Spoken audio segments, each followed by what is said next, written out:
পরেও যদি চরিত্র ভালো না হয়, বুঝতে হবে নামাজ হচ্ছে না,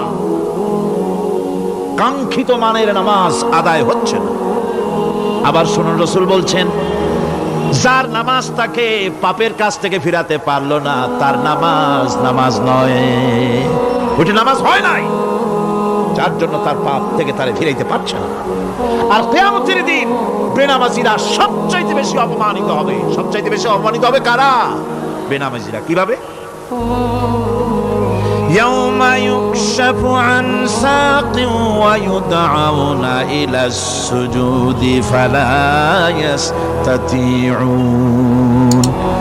সেদিন কঠিন সময় আল্লাহ রাব্বুল আলামিন লোকদেরকে সিজদা করার জন্য বলবেন, কিন্তু যারা বেনামাজি ছিল দুনিয়ায় তারা সিজদা দিতে পারবে না। বলেন নাউযুবিল্লাহ।